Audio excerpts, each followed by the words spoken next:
Started. All right, good evening. Hope you're all doing well. Today we're going to be learning Maseches Menachos, Daf Mem Beis.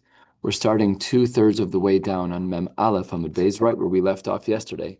Tanu Rabbanon Kamal Chutin Hu Nosein. Let's get into some of the practical things. How many strings? No, I'm just going to give you some fair warning. It's not what you'd expect necessarily, because I'm an Amoritz. I didn't know these things. So how many strings? Beis Shammai Omrim Dalid. That sounds familiar. Beis Hillel Omrim Gimel. That sounds unfamiliar. The kama tehe mishuleshes, how much length of string do you need to hang beyond the tie, right? So one question is how many strings do we need?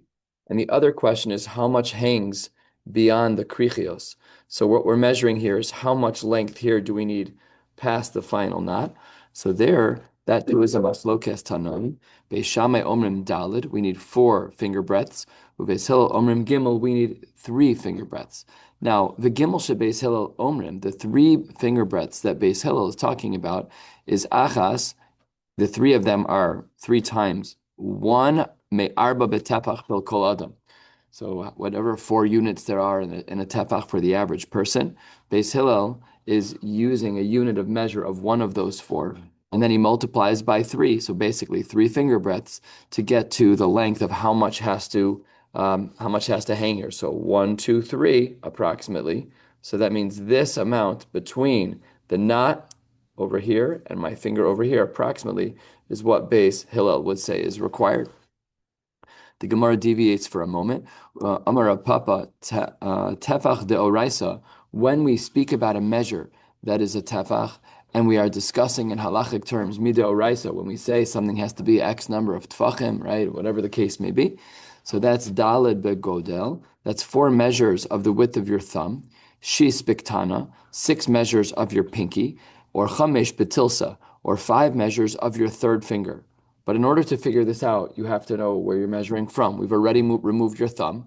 We've already removed your pinky. So 1, 2, 3 is tilsa, which Rashi says is your index finger. So it doesn't mean 3. We think our pinky is a finger. The Gemara seems to not feel that way because katana is its own measure. Your godel is its own measure. So says the Gemara. This part is a little cryptic, and I'll try to be as clear as I can. Amar Rav Huna, Dalid. We need 4 strings, bisoch dalid, within 4 finger breadths from the edge of the garment, umeshuleshes dalid, and the hanging amount after the knots has to be at least 4. Has to be at least 4 finger breadths. So let's review this shita. 4 strings within 4 finger breadths of the edge of the garment, and it has to hang at least 4. For Rav Yehuda Amar, the same concept, gimel bisoch gimel, meshuleshes gimel. We need 3 strings. The 3 strings have to be hooked within 3 finger breadths from the edge of the garment. Mishuleshes gimel, it has to hang 3 after the last krichia, after the final knot. Amar Rav Papa, how do we paskin? I'm going to call attention to this statement of Rav Papa because we're going to come back to it in about 15, 20 lines. Amar Rav Papa, Hilchasa, the halacha is dalid. We need 4 strings. Besoch shalosh, he mixes up the shitas. 4 strings within 3 tfachim, within 3 finger breadths of the edge of the garment. Mishuleshes arba. So as you can see here, we previously had 4, 4, 4, 3, 3, 3, and he blends the 2 shitas and says it's 4, 3, 4. Fine. Lememra, is this to say that the islahu shiura, that we actually have a shiur for the length of tzitzis? That seems to not be true. Or minhu, we have a brisa. This is actually a Medrash Chazal. The pasuk says tzitzis, and what do we darshan? Ein tzitzis ela yotze. The word tzitzis, meaning the etymology of the word tzitzis, is from the word yotze, that which comes out of. I never really thought about it. Tzitzis is yotze. I never really. It's not the right shoresh because there's 2 tzadis, but that's what the Gemara says. The Medrash Chazal here says, and we're 5 lines from the bottom of Mem Aleph Amud Beis, Ein tzitzis ela yotze, ein tzitzis ela mashu. That a tzitzis is something that emanates from another thing, and it has a string. And ein tzitzis ela mashu, and there any amount is fine. So you wanted to say that tzitzis has a shiur. We're handling between the Amoraim here. What's the deal? The Gemara says we have a Medrash Chazal that says not like any of you, which is that there is no shiur. Ukvar alu ziknei beis Shammai v'ziknei beis Hillel le'aliyas Yochanan ben Beseira. They were all up in the attic at the time of Rav Yochanan ben Beseira of Amr tzitzis ein lo shiur. and they added in the same din kayotzebo, the same halacha should apply by a lulav that ain't bo shiur. My love ain't lo shiur klal. So how can you sit here and tell me it has to be four godel long or whatever the measurements are, tefach, whatever the measurement. There is no shiur. That's a mefurish brisa. So the Gemara says that's not true. You've misunderstood. Lo, it's not that there's no shiur. It's just ein lo shiur lamala. There is no upper limit of the shiur, meaning your tzitzis can be as long as you please, no problem. Aval yesh la shiur lamata, but there is a shiur on the minimum side. Take a look at Rashi. Rashi at the top of the page on Mem Beis Amud Aleph. Ein la shiur lamala de kama de boy lehave aruch. However much you desire, they can be that long. V'yesh la shiur lamata de mishuleshes. That when we talk about the hanging aspects of the tzitzis, which is beyond the final knot, Rashi points out that mishuleshes dal ba'inon. There we do require four. So that's what the Gemara pushes back. We have, let's just review. We had the two opinions. It's four long, it's three long. Then the Gemara says, hey, wait 1 second, there's no shiur by tzitzis. The Gemara responds, yeah, there's no upper shiur by tzitzis, but there is a minimum shiur by tzitzis. If you don't say that there's a shiur, then we have a problem. Kayotzebo, lulav ein lo shiur. You can't say that there is no shiur by lulav. Hachanami dein lo shiur klal v'atznan. Lulav sheyesh bo gimel tvachim kedei lenaneh bo kasher.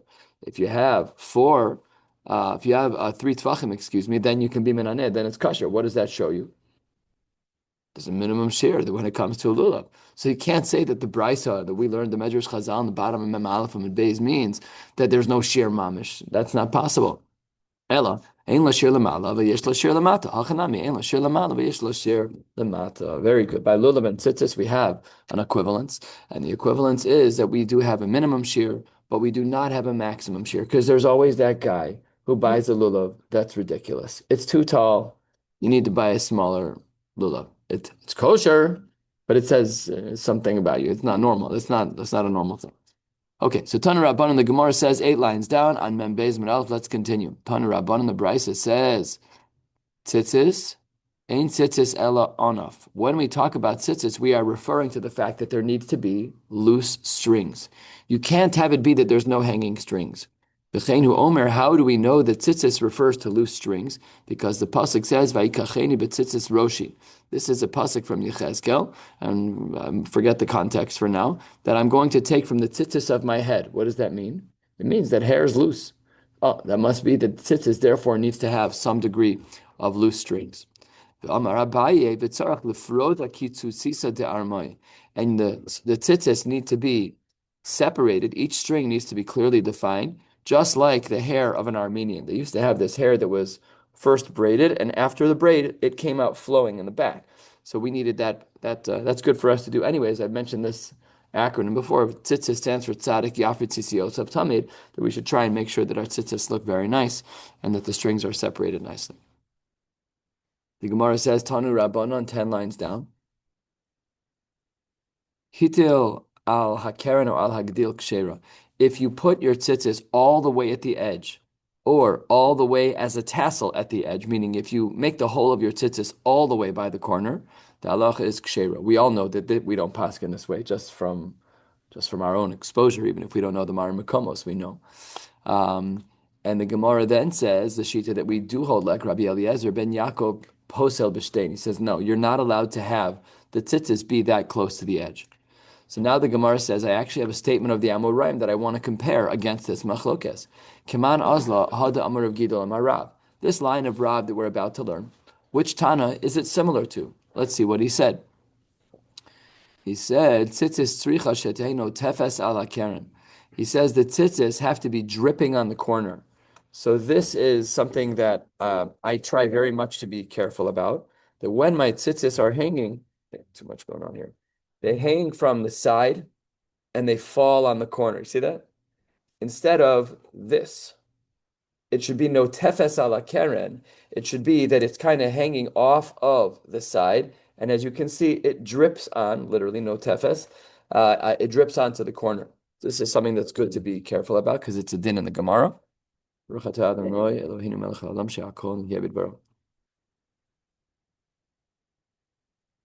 So, the Gemara says that this line of the Amora of Rav Gidol Amarav is that they have to be notefes ala keren. How do we know that this is true? Shneimar al kanfei bigdehem. It should be onto the corners of your clothes, meaning it should fall onto the corners of your clothes. So when I put on my tzitzis in the morning, I always make sure that they're coming off the side. On my talis, I try to make sure that they're off the correct side of the garment. Keman. Whose shita is this like? Well, in the brisa that we learned above, we saw that one shita said you're allowed to put the tzitzis all the way on the edge. So clearly that's not going to be this shita. You're not allowed to put it anywhere on the edge. You have to put it in a specific spot. Kireb Elazar ben Yaakov. It must be that the shita of Rav Gidol Amarav is following the shita of Rav Elazar ben Yaakov. Amar Rabbi Yaakov, Amar Rabbi Yochanan. V'tzarach shiarchik malo kesher godel. One is obligated to place the hole through which the tzitzis goes. The distance from the edge has to be malo kesher godel. That is this measurement from the tip of your thumb. So I'm just going to try and bend my thumb this way. The pieces that are the piece of the thumb that's in between these two fingers, this is the measure. So if we take our tzitzis over here and we measure from let's say from my thumb it has to be at least the hole. Let's just look at the hole for a second. It has to be at least this far. There's even a little bit of extra space here. We'll see why there's extra space in a moment. It has to be at least this far off of the edge. That was what Rabbi Yaakov says in the name of Rabbi Yochanan. V'itzrich to Rav Papa, v'itzrich to Rabbi Yaakov. We learned two dinim. Rav Papa on the bottom of Mem Aleph Amud Beis taught us that it needs to be 3 godels in. And here he said it needs to be 1 malo kesher godel in. So we have 2 different shiurim. So we'll see that they're actually pulling against each other. Let's see what it says. That we needed both. V'itzrich to Rav Papa, who held that we needed 3. V'itzrich to Rav Yaakov, and we just saw his shita that yarchik malo kesher godel has to be distanced. Why? 1/3 of the way down on Membeis Amud Aleph. De'imi de Rav Papa, if I only had the din of Rav Papa was of the opinion that it has to be besoch shalosh. It has to be that the tzitzis begin within 3 finger breadths from the edge of the garment. Havamina toch gimel delo derchak tfei. You're not allowed to go more than 3 tfachim. V'kama de mekarev mali. But perhaps the closer you get to the edge of the garment is better, meaning we don't know what you're after. Are you after being close to the edge or being further from the edge? So from Rav Papa, I might have thought that I don't want you to be too far from the edge. 3 is the upper limit, but better to be closer. Kamash Malan, that's not true. It's Richter to Rav Yaakov to say, I don't want you to get much closer. V'imi de Rav Yaakov, havamina malo kasher godel de lo dekarav tfei. From Rav Yaakov, who says it has to be that thumb distance away, I would have thought you don't want to get any closer than that. But v'kama de rachik mali. But I might have thought that the further away you get is better. So therefore, tzricha. Here's what's happening. There is a tension between the 2 shitas. According to Rav Papa, he says 3 finger breadths. So 3 finger breadths is literally exactly where the hole is on here. It literally starts right at 3 finger breadths. But we weren't sure if he was saying 3 is the max, but closer is even better. Rav Yaakov was saying it's the godel of the thumb, this measure. Don't get closer than that, but perhaps further is away. So the 2 of them balance each other out to land you between 3 finger breadths and 1 thumb breadth. So 1, 2, 3 is the finger breadths, and the thumb breadth is over here. Oh, it's not a thumb. And the thumb breadth is over here. So we need to be between the thumb breadth and here. That's where the ideal spot is to place the hole. It doesn't say this in the Gemara, but on both axes, right? It's on the vertical axis and on the horizontal axis. It's the same in both cases, seemingly. At least that's how our tzitzis are made. Okay, a little bit of a story. Ravina v'Rav Sama havu yasve kamei de Rav Ashi. These 2 Amoraim were sitting in front of Rav Ashi. Chazye Rav Sama lekarne deglimi de Ravina. Rav Sama looked at his friend and he saw the corner of his garment, the corner of his tzitzis of Ravina. The sasar, it was torn, and ubatzar mimelo kesher godel. And when it was torn, the amount of fabric between the end of the tear and the edge of the garment was less than that shiur Rabbi Yaakov of this shiur. So let's say that I tore these tzitzis. So we've all seen this before. After you play one good game of basketball in your tzitzis, it tears. And now, let's say it tears, and now you're left with the following problem. Uh-oh, you're very close to the edge now, right? So then it shouldn't be kosher. So Rav Sama says to Ravina, I don't think your tzitzis are kosher. They tore.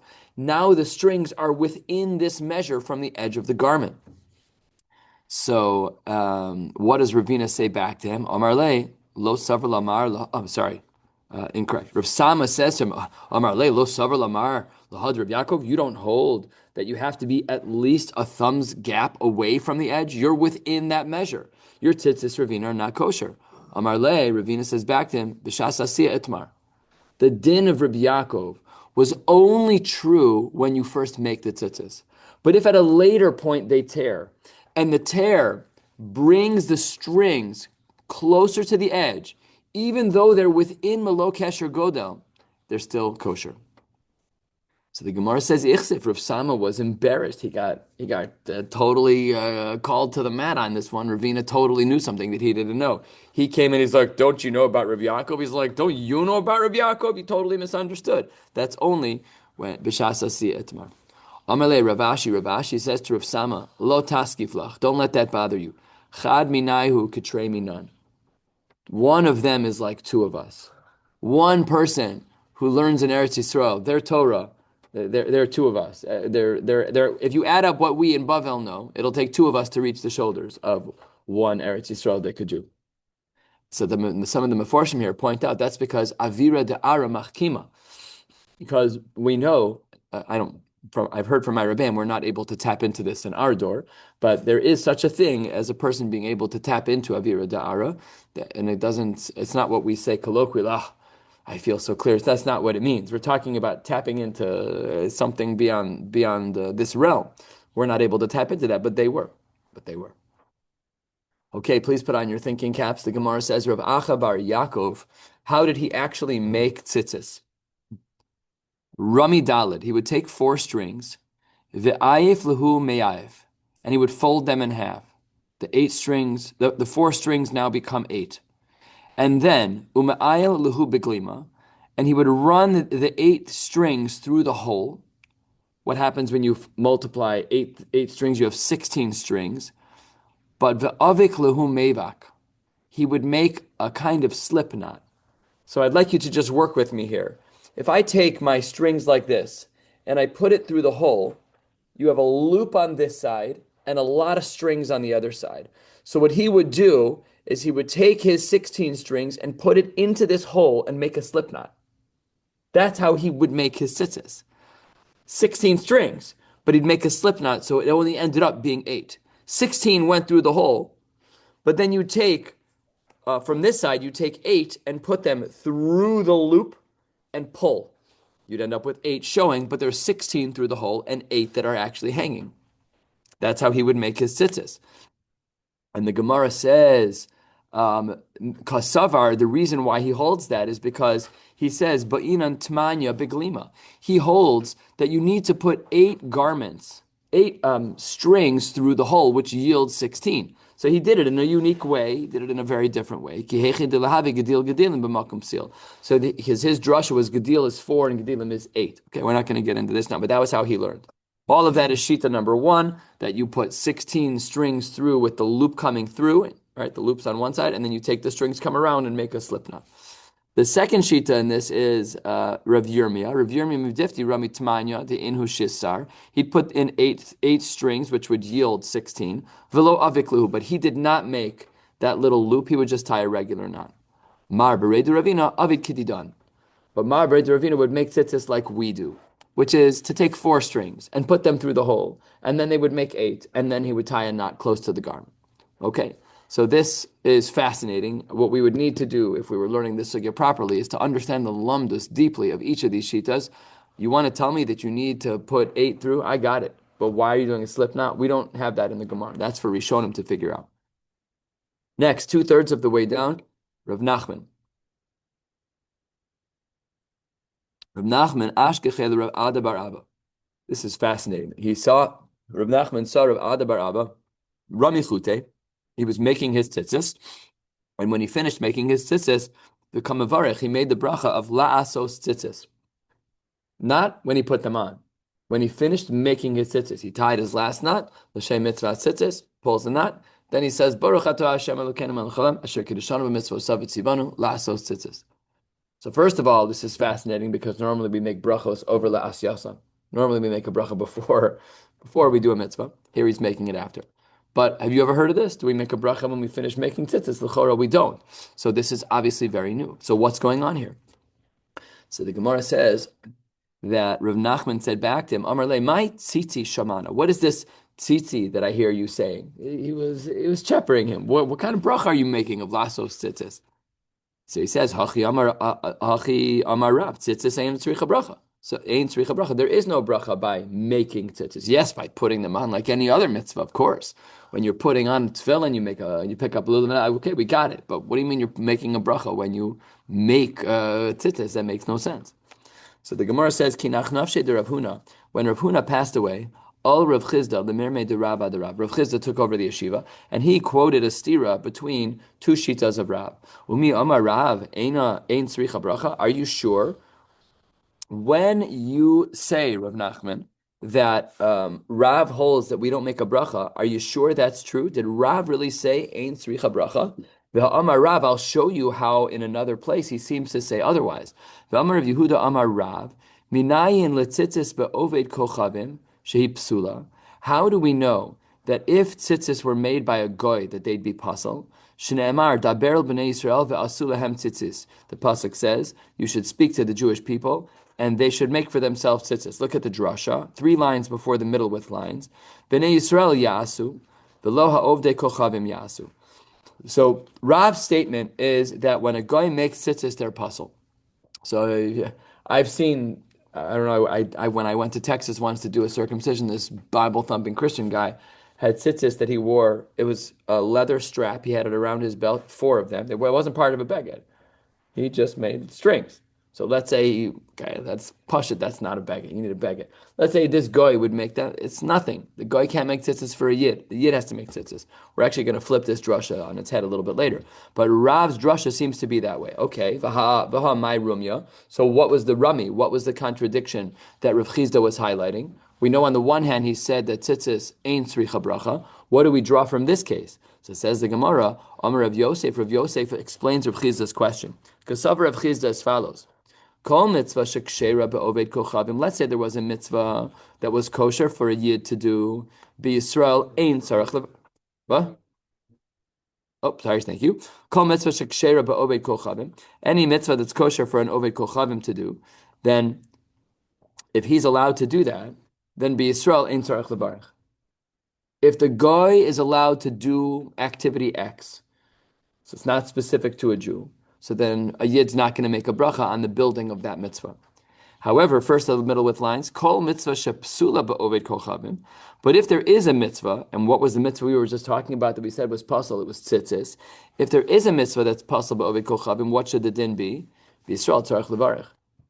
Then if a yid were to do that mitzvah, he would be chayav to make a bracha. So here's the stira. You quoted Rav Nachman, you quoted Rav saying that Ein sricha bracha by tzitzis.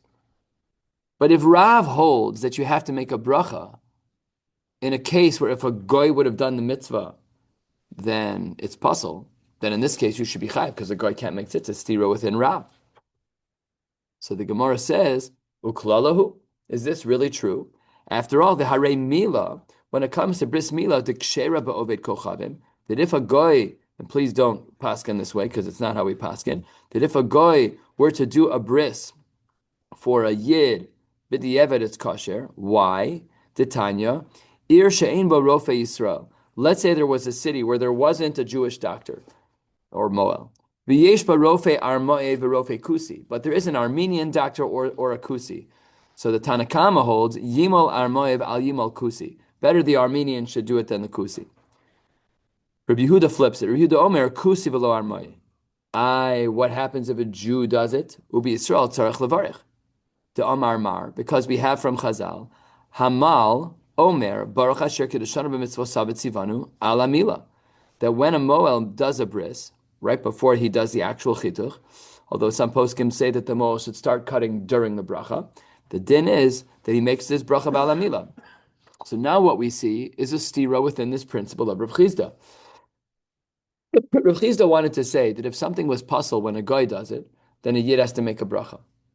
Okay, but if bris milah, according to this shita that we don't hold, like if bris milah can be done by a guy, then the yid shouldn't make a bracha if he doesn't milah.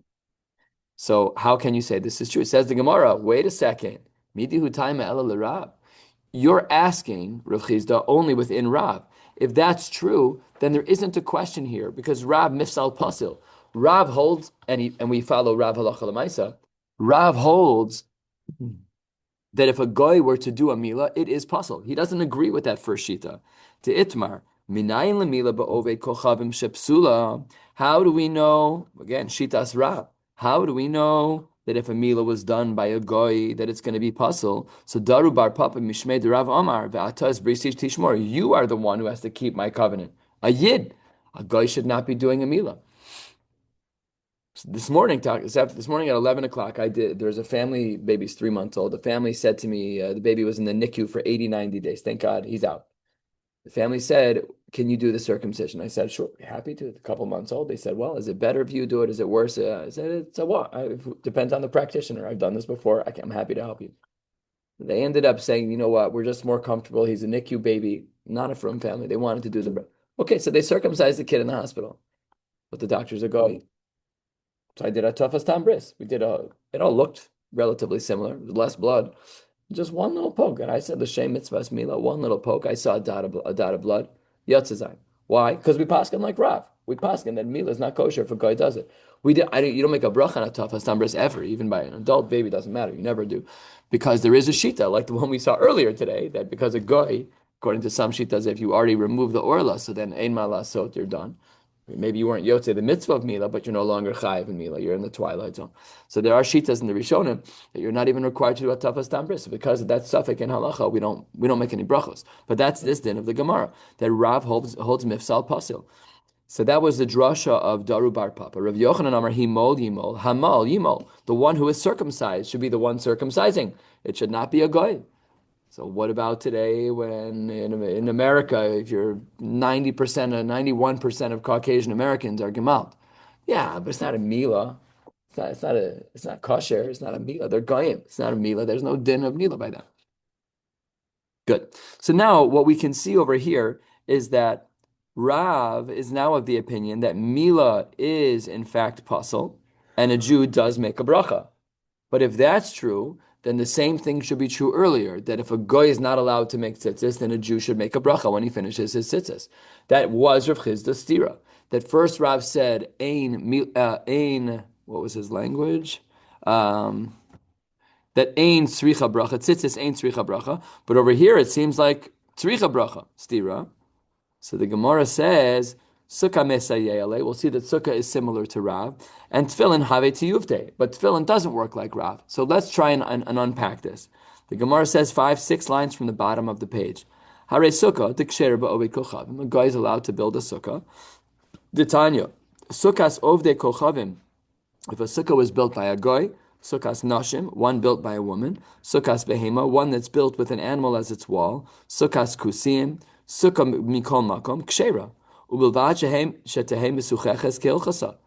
Basically, all of these scenarios are 100% kosher for building a sukkah, and nevertheless, what do we see? We see that Yisrael should not make a bracha. Well, that broke the rule. What was the rule? That if by a goy it's pasul, no, it doesn't break the rule. That is the rule. Yeah, if by a goy it's pasul, a Jew makes a bracha. Here it works. If Yisrael ain't tzarech levarich, why is it? How do we know? I should say that a Jew does not make a bracha on a sukkah. Tanya, ha'oseh sukkah la'atzmo. A person makes himself a sukkah. Omer, when he finishes performing this mitzvah, what does he say? Baruch atah Hashem Elokeinu melech haolam she'echayonu v'kiyamanu v'giyanu lazman hazeh. And then when he finally comes to sit in the sukkah, Omer, Baruch atah Hashem Elokeinu melech haolam asher kiddushanu b'mitzvosav v'tzivanu le'shei b'sukkah. That we know. Yet we see that for some reason he's not making a bracha. So that is a support of Rav. But tefillin is tiyuvte. Why? Tefillin have to be made by a yid. The Tani, we have a brisa. The brisa was quoted by Reb Chinana Berei de Rabba. Turning to the top of Mem Beis, and Mem Beis will be going about 2/3 of the way down on the blot today. Mi Pashranya, Rashi says, it's the name of a place. So let's talk about a guy making Sifrei Stam. Sefer Torah, Tefillin and Mezuzos, Shekasvan Tzeduki. Over here I have on the side, not Tzeduki, but Min, which is a heretic. These are nice historical emendations. You have to go back in the history books and see what was better and what was worse at that time, and was this from the censors? So it says the Gemara, Minat Stuki, Shakasman Stuki, Kusi Ovid Kochavim, Eved Isha Vekatan, or Mumar, Psulin. Shenemar Ukshartim Uchsaptim. Kol Sheyeshno Bekshira, Yeshno Beksiva. Only someone who's shaykh by the kshira of tefillin, namely of putting on tefillin, they're the ones who are allowed to do ksiva. Remember this discussion we had by Tzipora, where she did the bris for Gershom. So some of the Meforshim point out, no, she didn't. She made sure it happened, but she didn't do it herself because of this din. Ukshartem uchsabtem. She's not gemal. It's not shaykh by her. There's no mitzvah by her. So then it's not even applicable. So that's our halach over here. That because a goy is a goy, and there's no din of kshira by tefillin, therefore he cannot be, even if he is the best sofer in the world. So there's no din of ksiva. He's not allowed. Kol she'enu b'kshira, enu b'ksiva. Ubi Yisrael, ein tzarech levarech. Nevertheless, even though it's true that a goy, if he were to make tefillin, they'd be puzzle, but a Yisrael, when he finishes making tefillin, he makes no bracha, which breaks Rav Chizda's principle. The Shalach Rav Chia Bereider Rav Huna Mishmei Rav Yochanan. Al tefillin shel yad, when a person is about to put on their tefillin shel yad, Omer, they say, Baruch Asher Kiddushanu b'mitzvosav tzivanu lehaniach tefillin. That's the bracha we make before we put on our shel yad. Al tefillin shel rosh, Omer, Baruch Asher Kiddushanu b'mitzvosav tzivanu al mitzvahs tefillin. What's missing? Vilu lasos tefillin lo mavarech. So we see that Rav Chizda's principle is not really thematic. It really is broken rules all over the place. Got sukkah going one direction, tefillin going another. It's just not consistent. So says the Gemara as follows. Ella, you're right. Let's lay things out very, very clearly. And these next 10 lines will really clarify all of the last 50 lines. We're about 10, 12 lines down on Mem Beis Mid Beis. Ella lav. Hainu taima as follows. Kol mitzvah da'asiyasa gemar mitzvah. Any mitzvah that when you complete it, the mitzvah is done, kigon mila, afal gav the ksher ba'ovid kochav me'yisrael tzarech levarech. The mitzvah ends with the makeh b'patish of the mitzvah.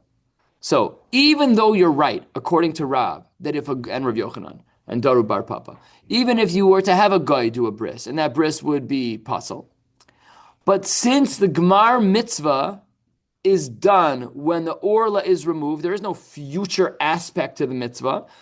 I'm working on this mitzvah right now, and the foreskin's gone. Even though by a goy that would be possible, by a yid, tzarech levarech. V'chol mitzvah das yasa lav gemar mitzvah kamo tefillin. But when a person finishes fashioning tefillin, they're not done with the mitzvah at that point. You haven't even gotten to the mitzvah yet. The mitzvah is not to make tefillin. The mitzvah is to wear tefillin. However, in contrast, the mitzvah is to do a bris. And the second you're done with the bris, there's nothing left to do. There's no future aspect of a ma'aseh milah. You're done.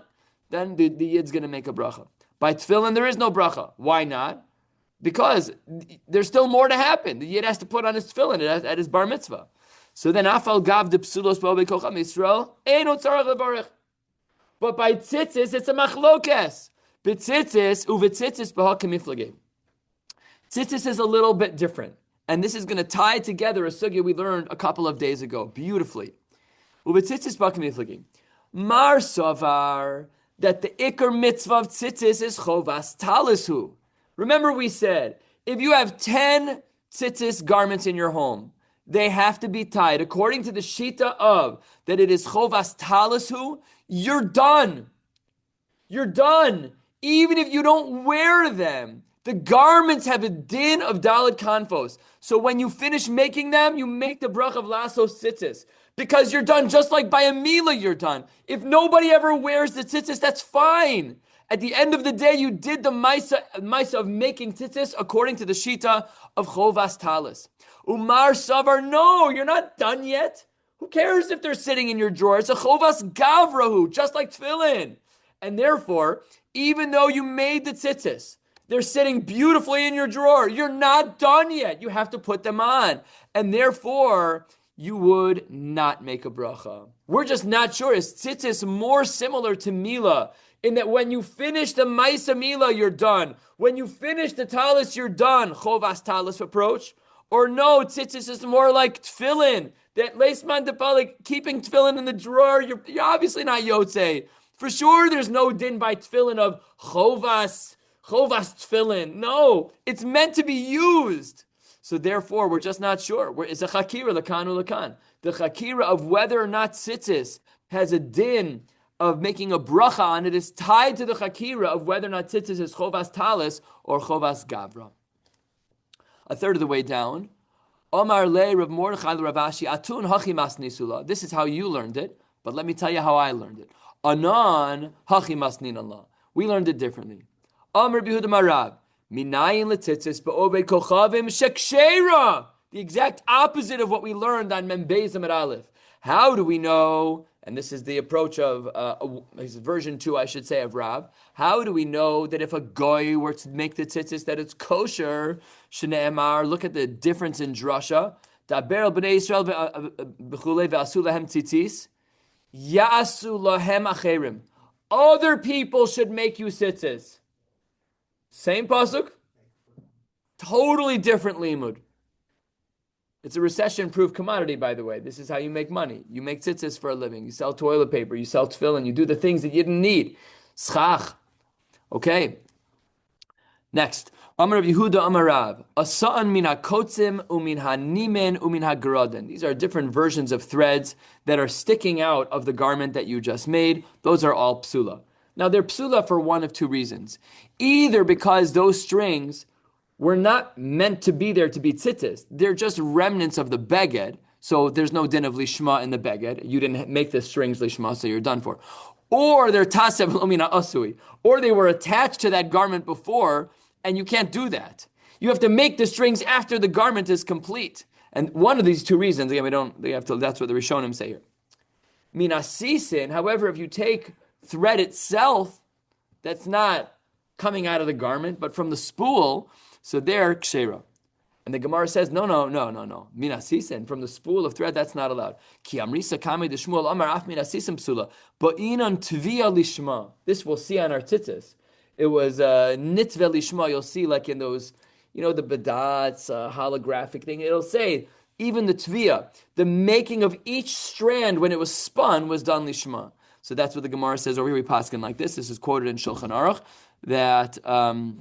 that we're obligated to have tvia lishma.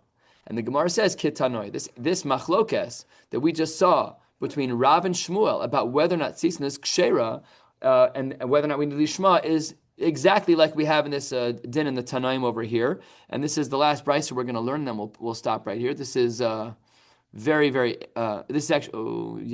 is actually found in the Gemara in Sanhedrin. The Gemara says like this: if you cover your tefillin sipan zahav, if you cover your tefillin in gold, o shetala alehen or behemat mea, or you cover them with the leather of an animal that is not a kosher animal, the halacha is psulos, or behema tahora ksheros. However, if the leather you use is from a kosher animal, it's kosher. And look at this. V'afal pi shelo ivdan lishman. Even though you didn't do it lishma. That is the same thing as the shita of saying minasis and kshera. That the thread from the spool is okay, even though it wasn't lishma. But the second shita that we saw above, which is Shmuel, who says that afin apsisa psula, that aligns with the next shita we're going to read. Reb Shimon Gamliel Omer, no. Af or behema tahora psulas achi abdan lishma. So the machlokes that we see by the spool of thread, as to whether or not there's a din of lishma in twisting the thread itself, that's a machlokes that we see by Rav and Shmuel. The same machlokes exists by or behemat meya. Do we have a din of lishma in preparing that or behemat meya? Yes or no? That is a machlokes tanaim. We'll stop right here. Mirza Hashem will pick up tomorrow night with Amar Le Abai Le Rav Shmuel. And Mirza Hashem, wishing you all a beautiful night.